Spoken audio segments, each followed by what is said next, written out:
What's up, everybody? It's Soren Baker here on Unique Access Entertainment. As always, hit that subscribe button. As y'all know, it's right down there. It's free. That enables us to keep coming to you guys as often as possible with as many interviews as possible with as many heroes and icons of the game as possible. So please, please, please hit that subscribe button, like our content, share it, talk about it, be about it, tell your friends to subscribe. Let's get on it. Now, today, we have the honor and the privilege of being joined by one of my friends, longtime homies, Project Pat. What's going on with it, man? Man, so good to see you, man, as always. So yeah. Man, me and Pat go back to the 90s, man. So I'm glad we're making this happen. Yeah. So for those that know and those that don't know, Pat, I was interested to get from you about the early stages of like the Kazi. So with that, getting in that crew, like, you know, I know a lot of this, of course, but for everybody else, how and why did the Kazi form, and what did that teach you about getting into the game? Really, man, it was like a name that was made up to introduce new rappers to Hypnotize Minds label.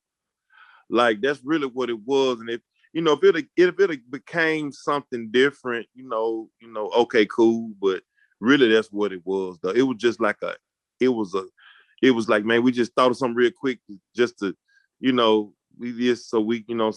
to try to do a spinoff, not a spinoff of 3 6 Mafia, but like to kind of like introduce new artists to mix in with what they had going on at the time. Right. Mm-hmm. Yeah, I had thought of it. I thought that up. I was locked up. Before I even got out, I had thought that up.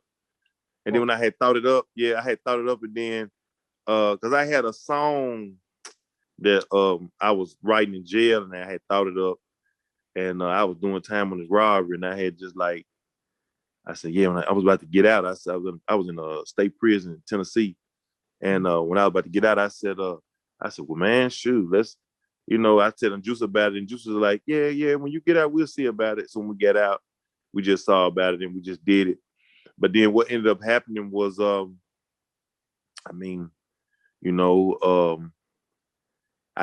know, they just made me solo. They just, when I had kept like I guess they kept doing features on different songs, and they had just ended up making me solo. Yeah. And do you remember why you guys had those like masks on the cover of the album? That was just like, the robbery, bank robbery moves, you don't see your face, That's all it was. That was it. Okay. Yeah.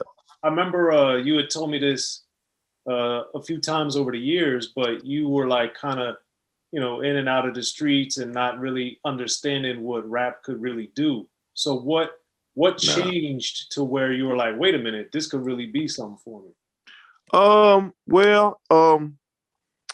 When I first seen it, when I first saw the money is really what motivated me. And when I first had seen it, I seen Jay had made a whole bunch of money off some mixtapes, made almost like over 25, or right at $25,000. It was like 24,000, but he hadn't finished those. So dropping off the tape. So I don't know how much money he had at all, because he had a lot though. And it was the most money that he had made off them tapes. And it was like, when I seen how he was getting it, how fast he had got the money, it was like drug money. You know what I'm saying? It was like cocaine, like moving. Because I grew up in the crack era. So I was like, man, that's like cocaine. I said, hey, that's legal too. So it made me like, hey, man, that's a way out. That's a way out. You know what I'm saying? So that's what kind of made me like, like gravitate to the game.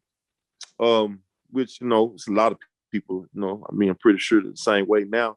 That's what made me gravitate to it. I really just never was like I was just talking to somebody the other day. I said, man, even like the day when I first started rapping, I couldn't pick a hit. I could rap, but I would just rap. Like I would just make songs. And then Jay would be saying, hey man, that's the one right there. And I'd be like, you think so? And it'll end up being the one. But he a producer. I don't know that. I just don't know. Like, man, I'm talking about, I was all the way throwed off. All the way throwed off. I remember the first song I ever made, Jay had played it in a club because he was a DJ. People started walking off. They weren't fitting. And Juice was like, he was like, nah, that ain't it, man. And then we made another song, And we made that other song called Chewin. It was over with. They was on it. They was on it. They was on it hard. And then I came with that murder, Rob. That came with that. It was over with. It was over with. I'm telling you, they played that in the club. They used to lose. They went super crazy. Super. I'm talking like insane in Memphis. And but then I had got locked up. But what really made me like see the full thing was I was really behind bars, and Jay was just telling me what was going on.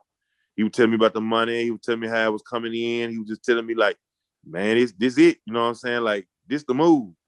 And I said, well, when I get out of here, I said, that's the move for me then. Cause I had, man, at the time, them folks trying to give me 30 years. I ended up getting a 9. And I did like right at 3 on it. Got out on parole. And when I got out, man, I said, I ain't coming back in here. Not for no robbery. Nah, I'm done with that. Put that pistol down for that. And I said, I'm finna give me some money. But yeah, that's what made me kind of like see, especially when like what really made me, go real hard was when J&M had went gold.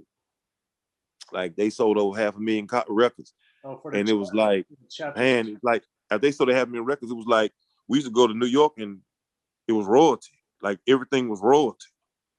And like I wasn't even like part of 3 6. I mean, I was part of 3 6 Mafia, but I wasn't 3 6 Mafia a member. I was just, I was a solo artist. I was on the label, but they knew I was coming, so they was just like, well, get one for him too. And I used to be like, man, like it was just crazy, man. It's crazy. I know how a lot of younger dudes. I know how they is, how they feel, because man, when you go in the clubs, when you around these different spots, I'm talking about, man, like it was basketball players couldn't get into different parties in New York City, man. They was telling them to get out the way and tell us come on through, and it wasn't our party.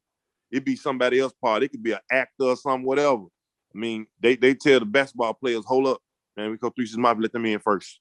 I'm talking about like this. I couldn't believe it. Like I was like, this is crazy. Like and I'm around people with big money and big chips, and I'm seeing how people really is, and I'm seeing it's just TV, and it's like, you know what?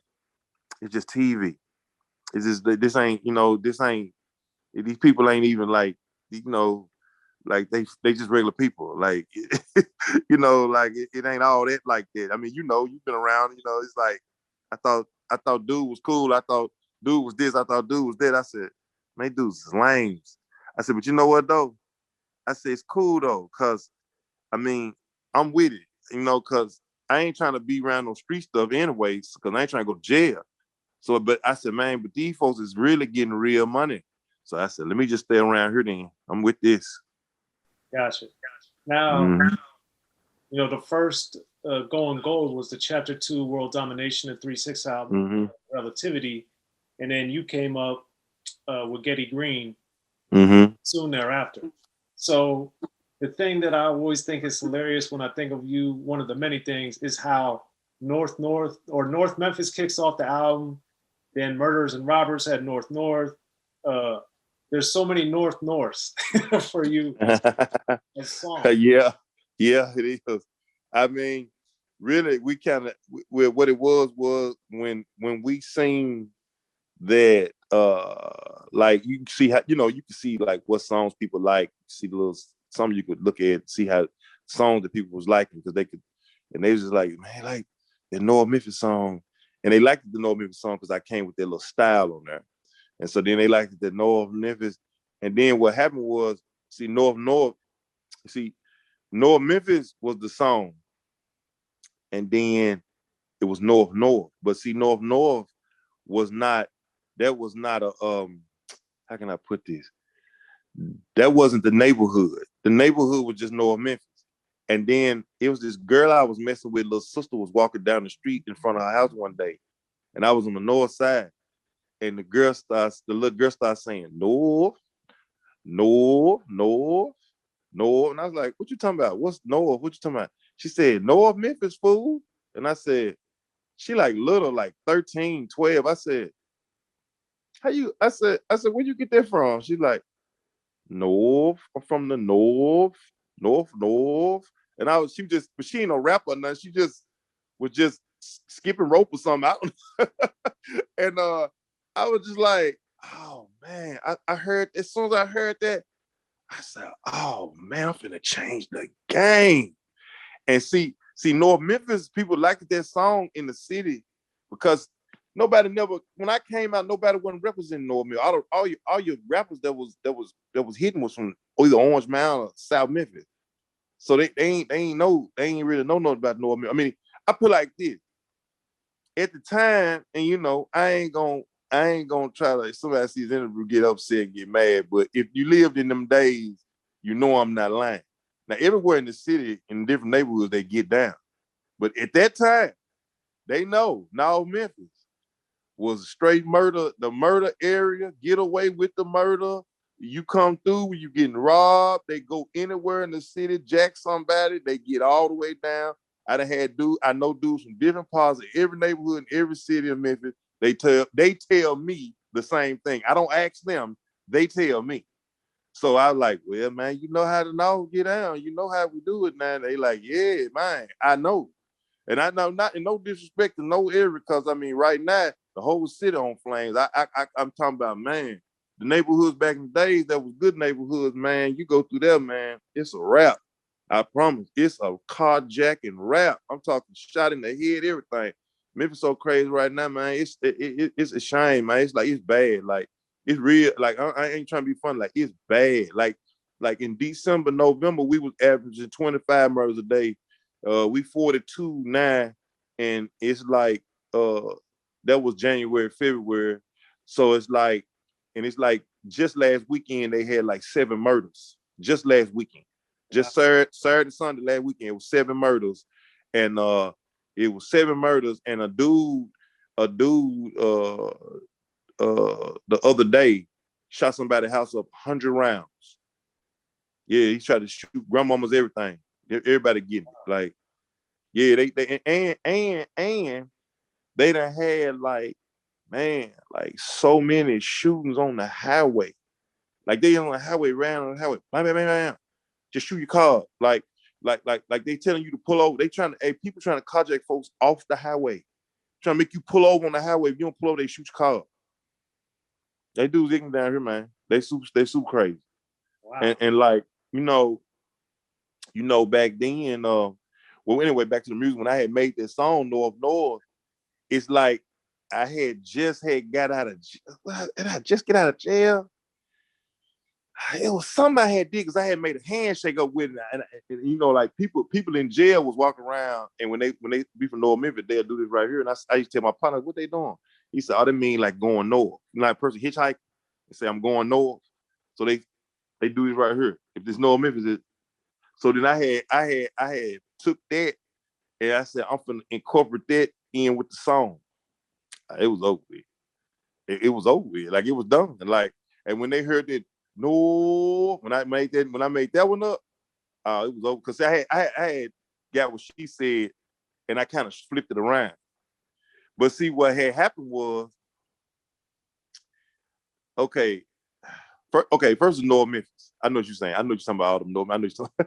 First was North Memphis. Then it was North, and the girl, little sister, helped. She the one gave me that idea. But before I got locked up and got caught with them guns, I had made this song called No, Raise Your Thumbs Up.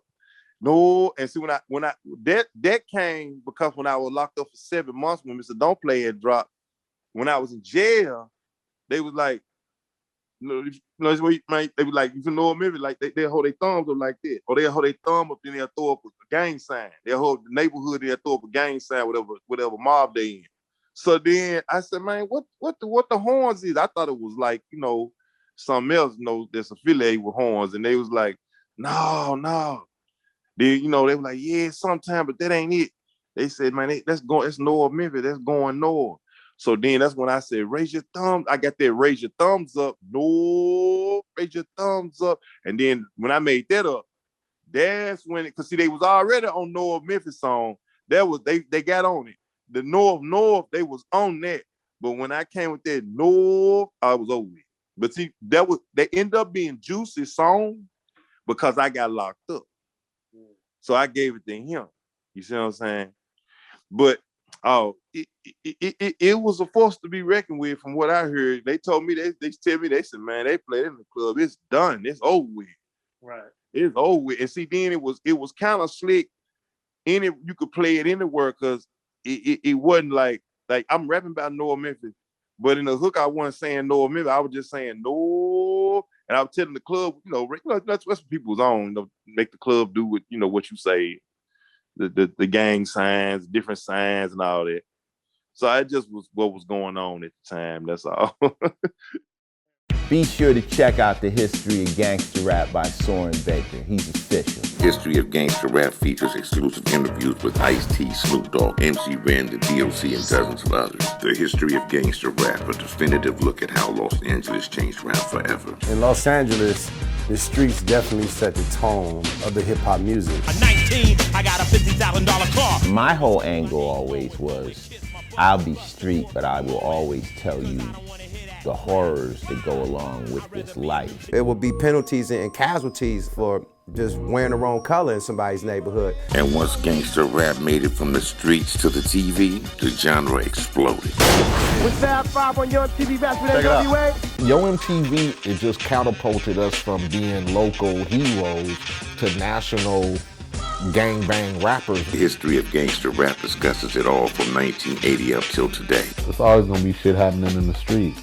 You know what I mean? So it's always gonna be something to talk about. The History of Gangster Rap in stores now.